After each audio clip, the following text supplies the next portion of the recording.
Hey my good friend, Sam Haymart with TestDrivenTV. The latest product we've added to our long-term test Ford Maverick Hybrid in an overlanding project build is the Zone Offroad Leveling Kit to give it a better stance.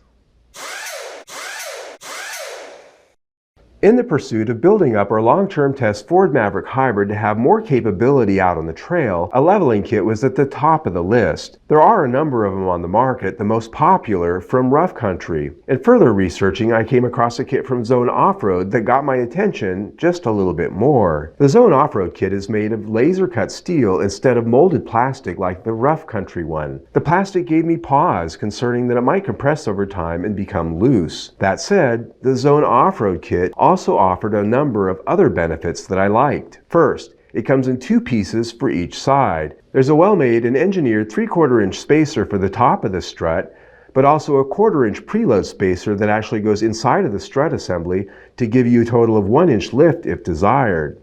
The methodology here is that with a 3/4 inch spacer, they claim less binding at full drop than the 1 inch spacer.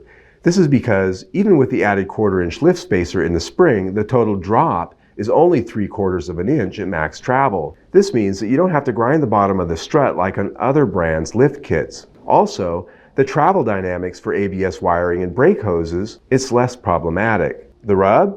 To achieve the full 1 inch lift, you need to disassemble the strut assembly, which isn't a lot of fun, even though Zone Offroad's website erroneously states that disassembly is not required. I did point the error out to them, but they haven't fixed it as of the making of this video. In the end, I chose to start with only the 3/4 inch lift spacer for now, and forego the 1/4 inch preload spacer for a couple of reasons. First, and the obvious, I didn't feel like tearing down the struts just yet. It's a lot of work. I figured that if I wanted the full lift, I would add the preload rings when I replace the struts probably sometime next year. The main reason I chose to do just the 3/4 inch lift spacer is because this is not an all-wheel drive vehicle. Raising the front of a front-wheel drive only vehicle too much can have adverse effects on handling and traction at some point. I wanted to thread the needle here and keep the best of both worlds. Lift for the extra ground clearance as well as close to factory handling. The good news is that with the +2 tire and wheel upgrade of 245/65 17 Firestone Destination AT2 tires and 17x8 wheels, I gained an additional 1/2 inch of ground clearance just by virtue of their larger diameter. So now I have a 1.25 inch increase in ground clearance at the front and a 1/2 inch at the rear. If I want that extra 1/4 of an inch, it's in the drawer in the garage, there for the taking.